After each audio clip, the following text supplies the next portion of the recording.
Bonsoir très chers amis lecteurs et lectrices.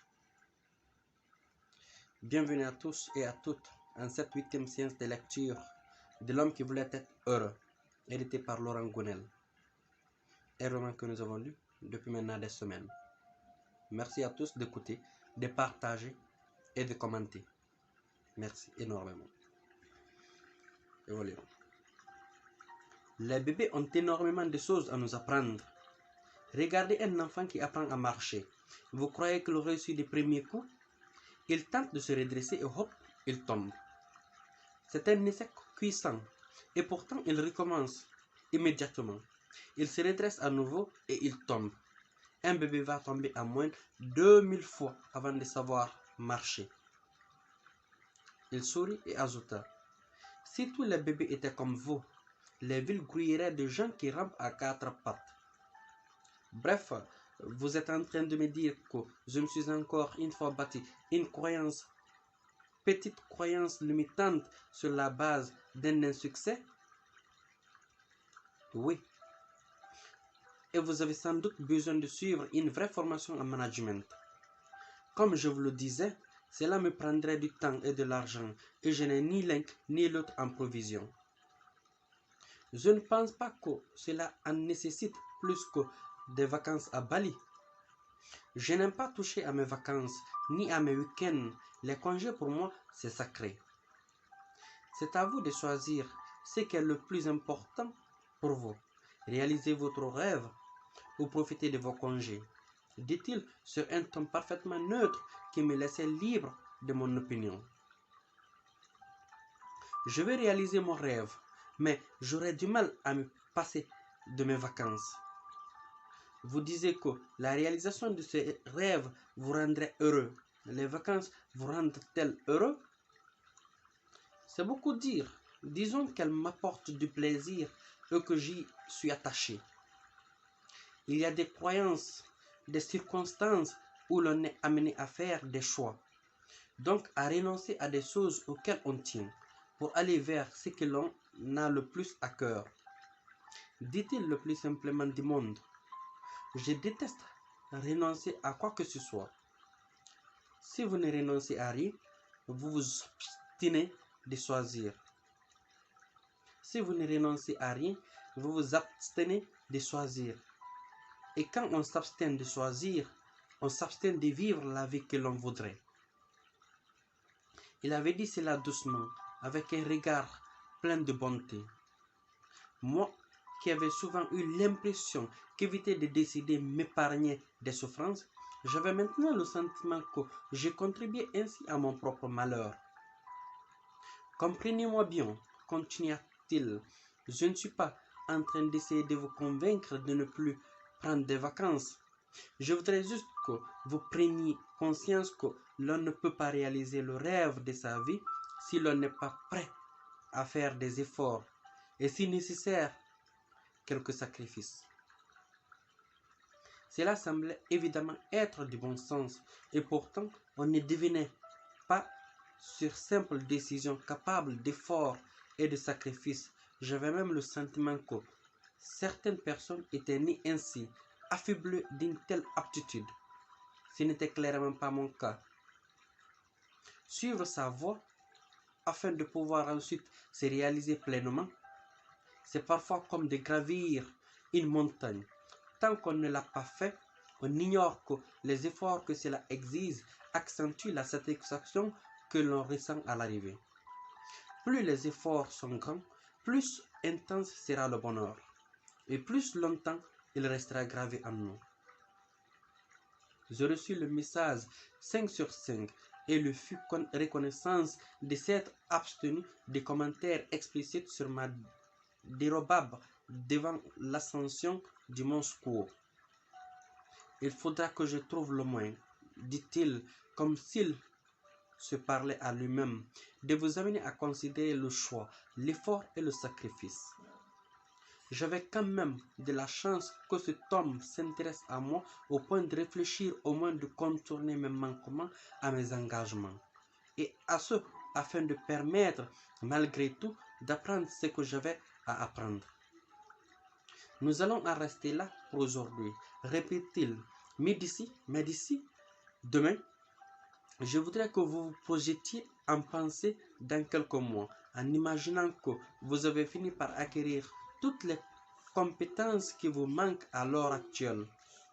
Je veux que vous vous mettiez dans la peau d'un photographe et que vous me disiez comment vous vous sentez. Une dernière chose, j'avais promis de vous confier une tâche à accomplir afin de vous débarrasser de cette peur d'aller vers les gens pour leur demander de l'aide, cette peur d'être rejeté. Oui, et bien voilà, nous nous reverrons demain et d'ici là, vous allez vous adresser à des personnes de votre choix et leur demander des choses, n'importe quelle chose, mais avec un objectif en tête, lequel? Celui d'obtenir une réponse négative de leur part. Pardon? Vous m'avez bien entendu. Vous devez vous arranger pour que les gens à qui vous vous adressez rejettent votre demande. Plus précisément, vous devez les amener à vous dire clairement non. Elles doivent prononcer ce mot et votre mission est d'obtenir 5 noms d'ici demain. Ça ne devrait pas être trop difficile. Alors amusez-vous bien. Je vous attends ici demain matin, dit-il en amorçant un mouvement de départ. Juste une chose, je quitte Bali samedi pour rentrer chez moi. Déjà, j'avais prévu que l'on se voit encore 3 ou 4 fois. C'est possible. Demain est vendredi, mais samedi, j'ai mon avion dans l'après-midi. Ou alors, on pourrait se voir le matin. Samedi, je ne suis pas facilement disponible le matin. Dommage, c'est vraiment pas de tranche. Si vous tenez à ce que l'on se voit une dernière fois samedi, il vous suffit de changer votre billet d'avion et de rentrer dimanche, dit-il comme une évidence. Pas si simple, le type de billet que je nécessite, un surcoût important pour tout changement de date. Et puis, je reprends le travail lundi. Le vol est si long que cela m'obligerait à aller directement de l'aéroport à ma classe. Je préférais éviter. Nous verrons demain s'il vous reste des choses importantes à découvrir et s'il est vraiment nécessaire de se revoir samedi. J'eus brutalement conscience du peu de temps qu'il me restait avant mon départ et j'eus envie de passer à l'action sur le champ. J'avais réalisé pendant cette séance que les tâches qu'il me prescrivait entre deux entrevues n'étaient pas si anodines. Et j'avais maintenant à cœur d'accomplir celle qu'il m'avait dictée ces jours-là.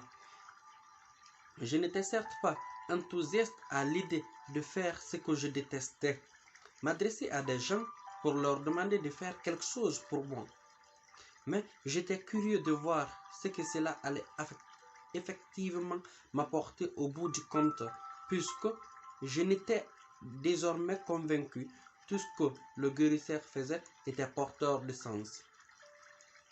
J'allais donc à Obod, puisqu'il me fallait un endroit où je puisse trouver des occidentaux. M'adresser à des balinais aurait été peine perdue. Ces gens-là ne savent pas dire non. Par quoi allais-je commencer? Il fallait que je formule des demandes de telle sorte qu'on me les refuse. Bref, je devais m'arranger pour aboutir au résultat que, d'habitude, je prenais grand soin d'éviter. J'allais donc entendre à 5 reprises le nom, sans appel de gens qui me débouteraient. Génial. La rue principale était assez animée en ce milieu d'après-midi. Parfait, je cacherai plus facilement mes petites hontes successivement. Taxi, taxi! Des balinais et les touristes un peu partout. L'un d'eux s'adressa à moi. Je n'ai pas d'argent sur moi. Vous pouvez m'accompagner à Kuta gratuitement, avancez en rien. C'est 50 000 roupies. Vous payerez au retour, dit-il avec un grand sourire. Non, je n'ai pas d'argent. Vous pouvez me l'offrir? Bon, vous êtes sympathique. Pour vous, ce sera 30 000 roupies. Non, gratuitement, offert. D'accord, pour 20 000 roupies. Non, je ne peux pas. Bon, on va à Kuta et on discutera du prix ensemble. On se mettra d'accord. Allez, montez. Non, c'est pas grave. J'irai autrement. Merci. J'étais de moins en moins à l'aise. Merci. Montez. Je vous dis qu'on se mettra d'accord. Ça va, merci. Merci beaucoup. Allez, venez. Non, merci. J'ai changé d'avis. Je ne vais plus à Kuta. Au revoir. Elle me regarda m'éloigner, amusée, l'air de dire: ils sont vraiment bizarres ces Occidentaux. Bon, un coup pour rien. J'avais bien entendu 5 noms, mais c'était moi qui les avais prononcés. D'ailleurs, pourquoi m'étais-je adressé à un baliné alors que j'avais décidé que c'était inutile? Sans doute par facilité, les balinés étaient très doux, très gentils et me mettaient plus à l'aise que mes compatriotes et leurs voisins. Je devais me rendre à l'évidence. J'avais tellement peur d'être rejeté que je préférais accroître la difficulté de l'exercice plutôt que de faire face à ma peur. Enfin, j'allais rassembler mon courage, affronter mon angoisse, recueillir vite fait mes 5 noms et courir me planquer sur ma plage déserte. Je regardais autour de moi. Nombreux étaient les passants qui allaient et venaient sur ces trottoirs étroits de la rue principale. Certains sortaient des galeries d'art, pendant que d'autres entraient dans de beaux cafés au design postcolonial, savamment étudiés pour les Occidentaux. Les gens marchaient en prenant soin de ne pas piétiner les offrandes disséminées par terre. Il fallait que je me jette à l'eau, quitte à demander n'importe quoi à n'importe qui. Je vis surgir devant moi une grosse américaine, blonde en jupe turquoise et chemise rose vif, laissant paraître la gorge profonde d'une énorme poitrine. Elle sortait d'un glacier avec à la main un gros carnet débordant de crème glacée. Magnifique votre glace, lui dis-je. Ses grosses lèvres rebondies luisaient, humidifiées par la glace qui en avait dépassé les contours. Vous me faites goûter? Me forcez à demander. Oh, vous alors, vous êtes un coquin, dit-elle, les yeux pétillants, en arborant un sourire glouton. Je lisais dans son regard que me laisser poser les lèvres sur la glace qu'elle léchait revenait presque à l'embrasser à pleine bouche. C'est oui ou c'est non? Mais c'est oui, mon mignon, répondit-elle en se rapprochant de moi et en me regardant goulûment. Non, je plaisantais, dis-je, me forçant à rire. N'ayez pas peur, vous pouvez goûter, allez-y. Non, merci, je disais ça comme ça, juste comme ça. Allez, au revoir, bonne dégustation. Je la laissais plantée là, incrédule, au beau milieu du trottoir, la main figée comme en catalepsie sur son carnet et la glace coulant lentement sur ses gros doigts bouffus. Encore un échec, et avec des dommages collatéraux. J'étais rouge, pivoine, et je m'en voulais d'avoir peut-être blessé quelqu'un. J'ai hâté le pas et bifurqué dans le premier chemin que je croisais sur ma gauche. J'enfoulais la terre battue quelques instants en rassemblant mes esprits.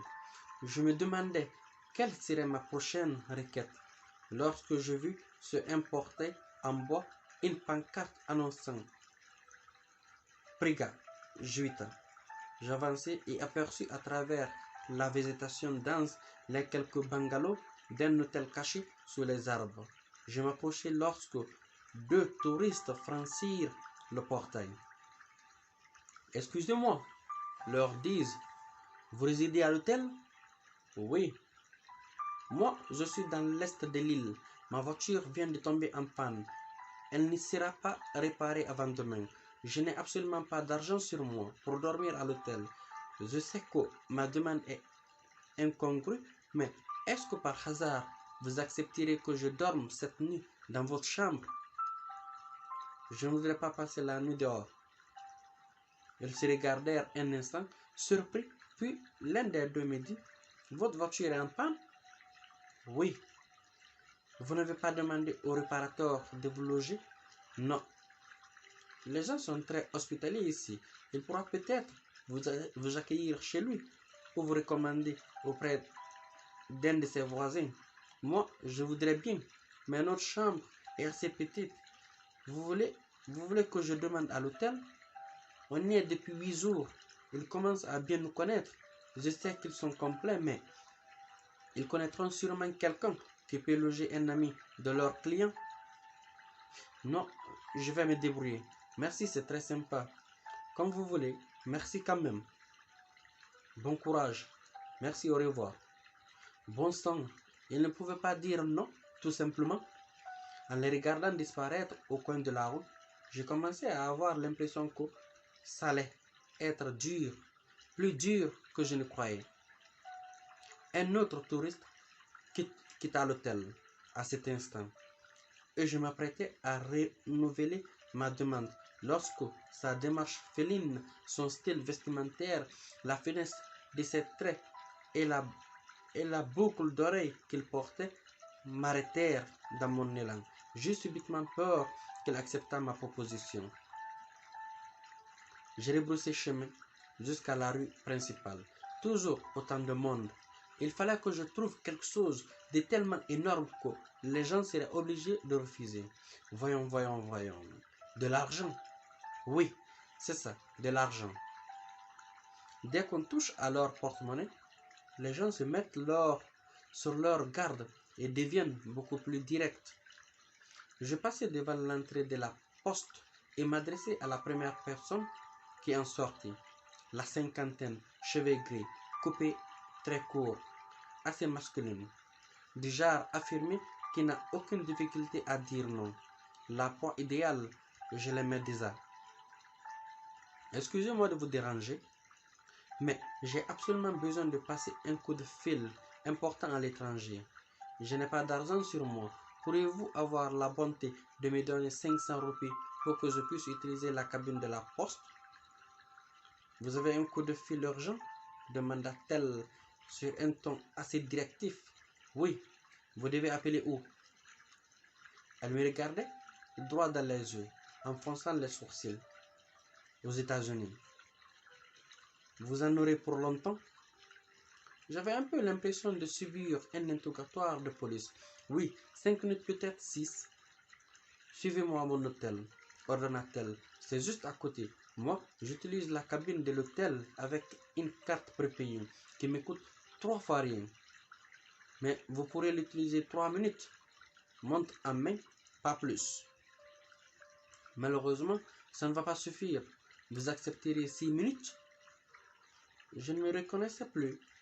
Jamais je n'aurais eu le culot de demander cela auparavant, surtout à une dame qui avait déjà l'extrême gentillesse d'accorder 3 minutes de sa carte téléphonique pour dépanner un inconnu.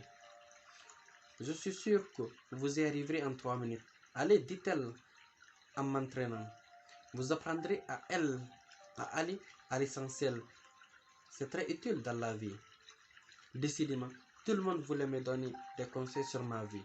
Non, mais je ne veux pas vous déranger en allant dans votre hôtel. Ne vous en faites pas, je me débrouillerai. Ça ne me dérange pas, affirma-t-elle, autoritaire, continuant d'avancer et me montrant le chemin.